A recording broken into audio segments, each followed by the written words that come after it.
It was one of those old houses you see from time to time, standing off the road, across the field, out toward the country.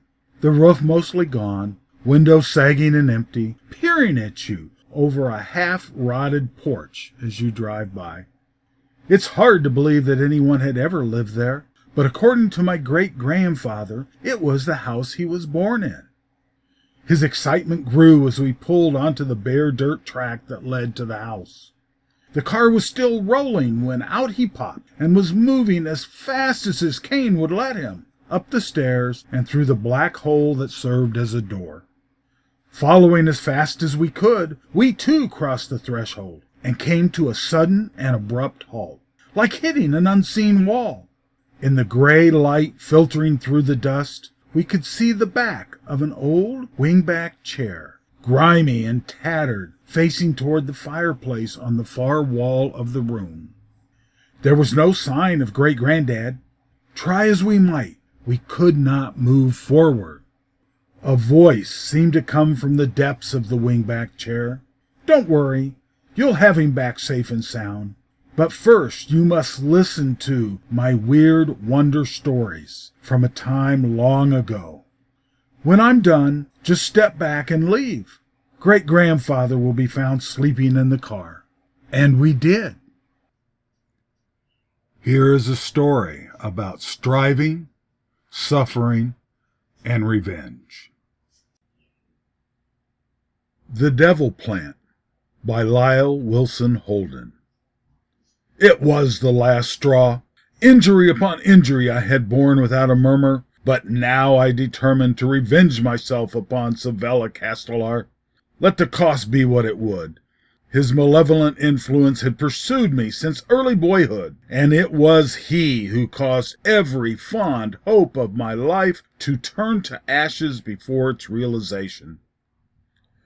Long ago, when we were boys in school together, his evil work began. We were both of Spanish blood, and both, having lost our parents in childhood, were being educated by our respective guardians at one of the famous boys' schools of England.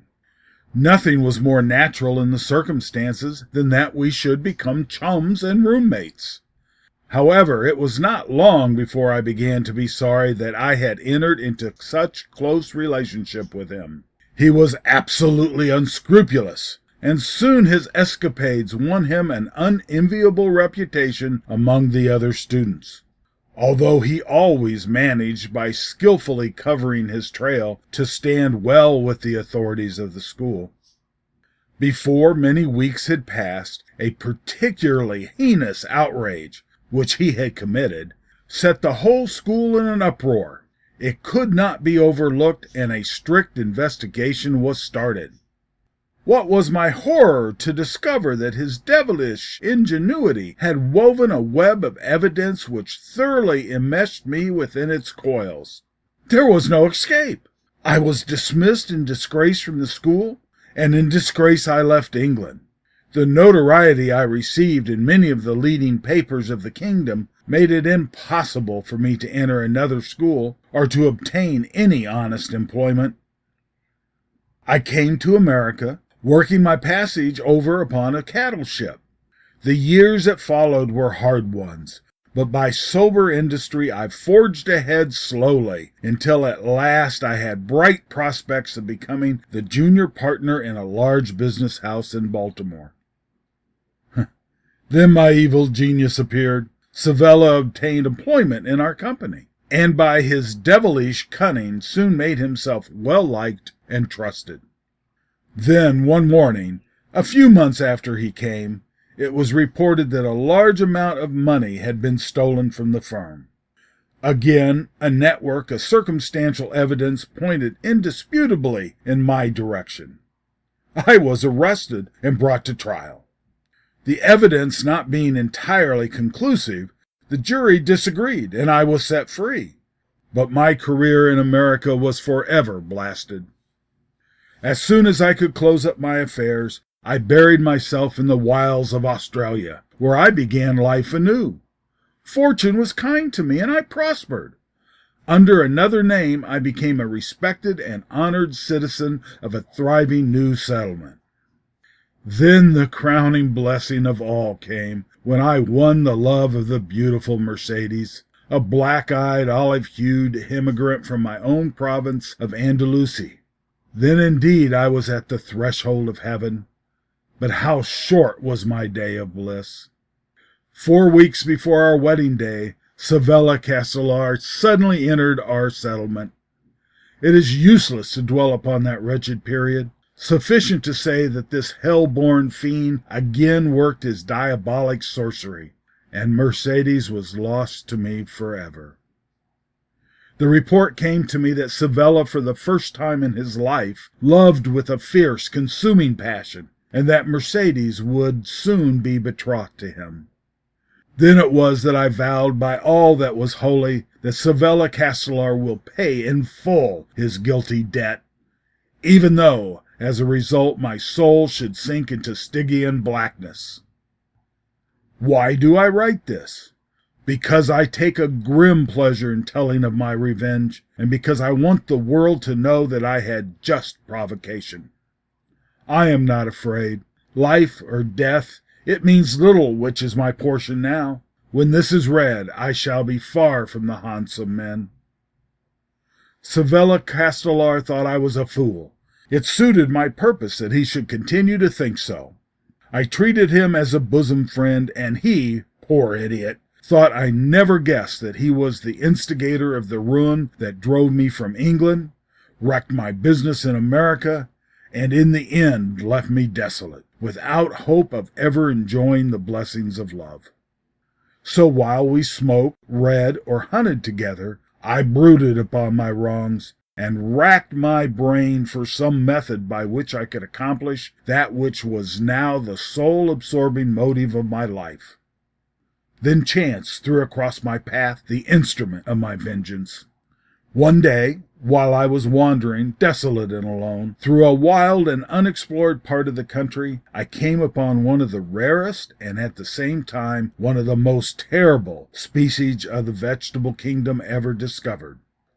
It is known as the octopus plant, called by the natives the devil tree. When I saw it, my heart gave a throb of exultation, for I knew that my search was ended. The means by which I could accomplish my purpose was now at hand.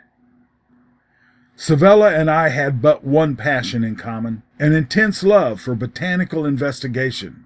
I knew that he would be interested when he heard of my strange discovery, and I believe that his knowledge of the plant was not sufficient to make him cautious. On the evening of the next day but one, as we sat smoking, I broached the subject. Savella, in the old days you used to be considerably wrapped up in the study of plant life. Are you still interested? Somewhat, he replied, and then his eyes narrowed craftily. I exhausted the interesting possibilities of most of the known plants of the world a number of years ago. Lately I have found the light that lies in the woman's eyes a subject of greater interest. I could have strangled him where he sat, but a lifetime of trouble has taught me to conceal my feelings. I betrayed no emotion. I'll venture that there is one plant that you have never studied at first hand. What is that? He asked with mild curiosity. A plant, I continued, found only in the most inaccessible places of the earth. Probably it could be seen only in the wildest parts of Sumatra or Australia, and then scarcely once in a lifetime. He was now thoroughly aroused. What is the family of this wonderful shrub? He asked. I have a dim recollection of having heard of it. Let me see. Isn't it called the devil tree by the natives, by others the octopus plant? I broke in.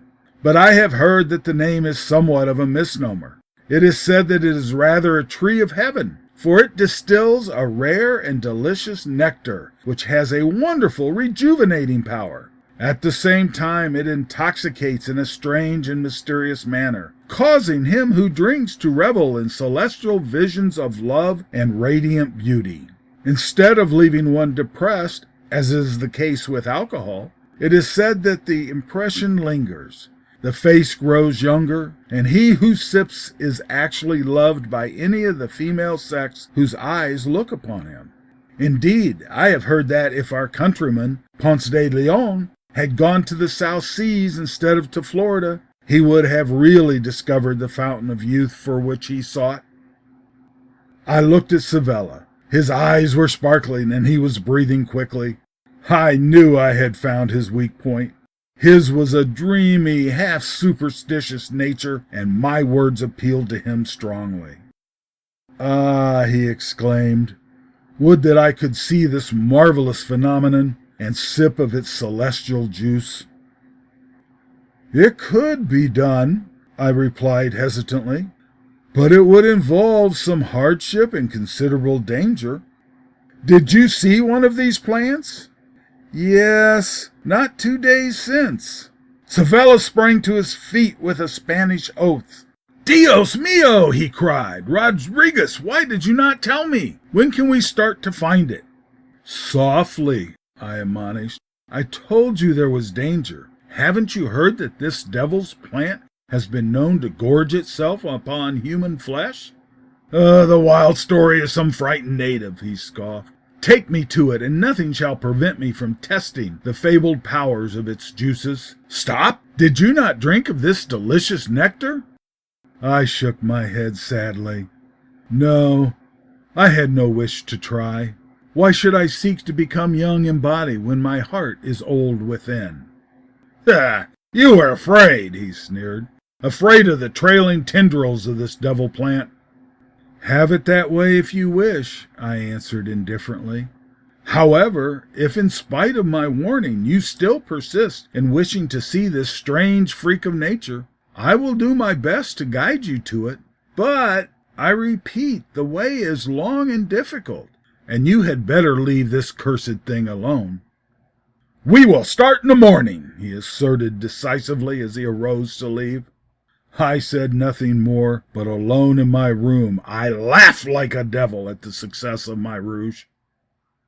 Next morning the weather was squally and tempestuous, and I was afraid that the fire of Savella's enthusiasm would be burning low. But I also knew that my opposition would be fuel to the flame.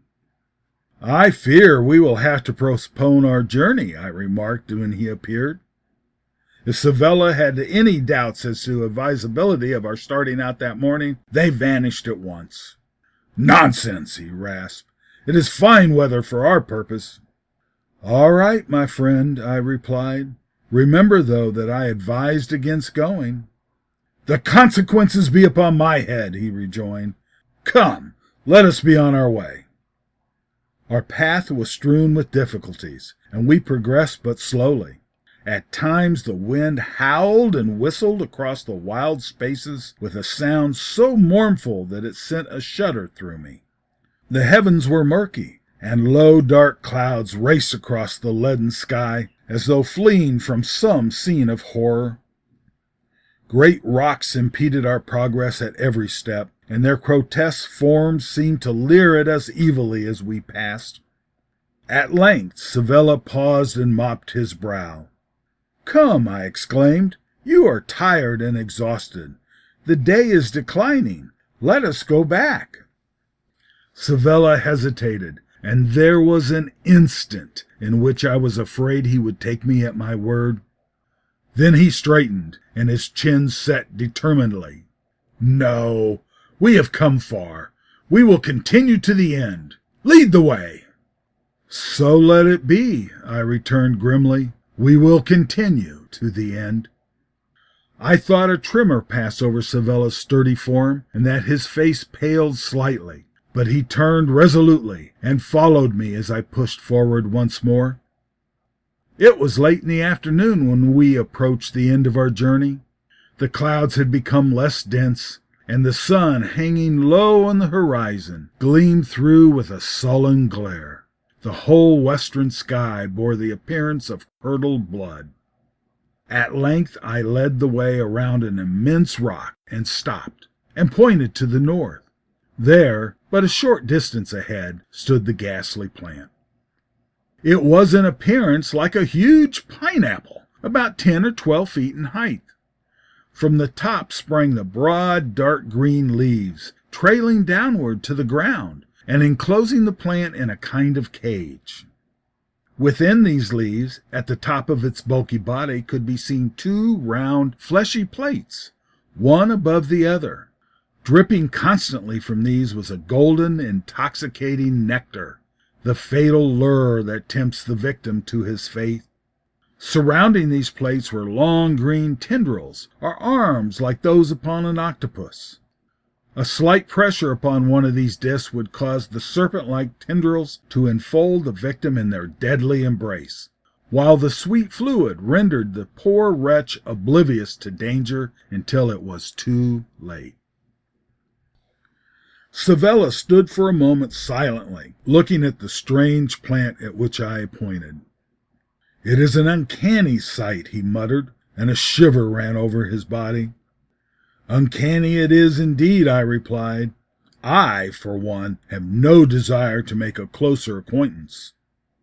"Yeah, you were always ready to show the white feather," he derided scornfully. I did not openly resent this. I could bear insult for a little while longer. "Savella," I said, "let us leave this dreadful plant alone.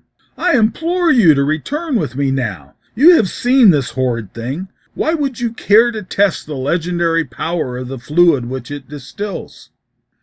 "Because I love," he replied in a dreamy voice, "and I wish to be loved beyond all men. If it be indeed the fountain of youth, what danger can deter me from sipping its miraculous juice?" "Then I will say no more. Drink then of the fabled wonders of this tree of destiny, and may all the joy and all the happiness to which your life entitles you come to you as you drink the nectar that drips in golden drops from its heart." Savella darted a quick look at me from his dark eyes, as though half expecting a hidden meaning in my words. Then he stepped quickly toward the ominous plant. "Careful," I cautioned. "Do not touch the long green tendrils. There is where the danger lies, for they might tear your flesh."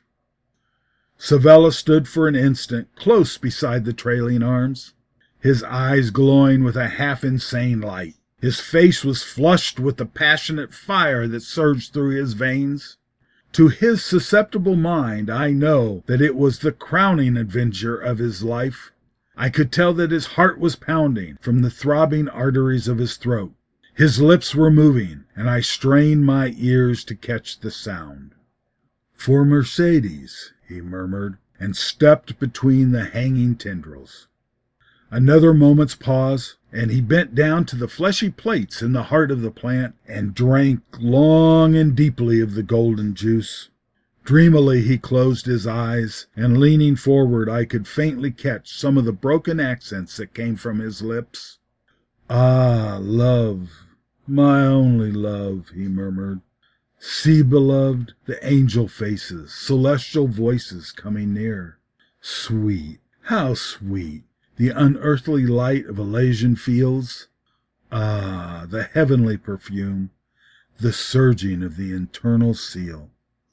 With arms folded I stood and waited, lost to all else save the delights of his entrancing vision, every faculty, every sense deluded into happy quiescence by the chimerical phantasm. He did not note the tremulous vibrations which ran through the whole mass of the horrible plant. Slowly at first, and then more quickly, the long sinewy pulpi began to rise and twist in what seemed a fearful dance of death. Higher and higher rose the dreadful arms until they hovered over the unconscious form of their victim. Once I pressed a little too closely, and one of the awful twisting tendrils came into contact with my hand. I sprang back, and just in time, for so deadly was the grasp of the noxious arms that the skin was stripped from my flesh. Slowly but surely, the octopus-like arms settled around Savella's body. One of them dropped across his cheek. As it touched the bare flesh, a tremor ran through his frame, and he suddenly opened his eyes. It was only a moment until he was fully awake to the horror of his position. While he was reveling in dreams of paradise, the grim arms of the death plant had enclosed him in their vice-like clasp, and I knew that no power upon earth could make them relax until they opened to throw forth the dry husk, the dead skin and bones of their prey. Already they had so constricted his chest that he could breathe only in short, panting gasps. His terror-stricken eyes sought my face. "My God, Rodriguez!" he cried in a terrible voice. The arms gripped him closer. He gasped out a word. "Help!" "Sevilla Castellar," I said with quiet bitterness, "you are beyond all human aid. I could not help you if I would. Once within the grasp of those awful arms, I would be as helpless as you. Remember, at every step of this fatal journey I warned you, but at each warning you grew more determined. 3 times you have brought ruin upon me. The 3rd time you have left for me nothing in life, but I was resolved that you should not enjoy what I had lost. Sevilla, tonight the debits and credits of your account with me stand balanced. Across the page of the book of life I write the words, 'Paid in full.'" He heard me through.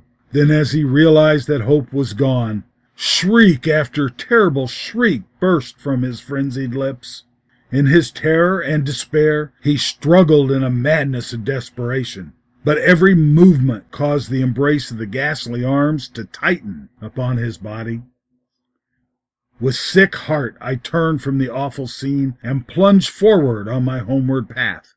As I passed around the great rock from where we had first glimpsed the fatal tree, a last heartbreaking wail reached my ears. "Mercedes! Mercedes!" Like the last cry of a lost soul, hovering above the abyss of Gehenna, it shrilled in vibrating terror through the air, echoing back from the ghoulish rocks, and then died away into the silence of the approaching night. A faintness seized me, and I shivered at the touch of the chilling breeze which sprang up as the sun sank blood-red below the horizon, and my heart was as cold as my shrinking flesh. Sunshine or shadow, it's the same to me now. But in recompense for my shattered life, I shall carry with me always the vision of Sevilla's distorted form, withering in close embrace of the devil-tree's snaky arms. In my ears there will ever ring the echo of his last despairing cry of "Mercedes!" The end. And on the way home, we heard great-grandfather mumbling in his sleep. "Such marvelous stories," he said. "Such marvelous stories. I haven't heard these since I was a child." And he promptly fell back asleep.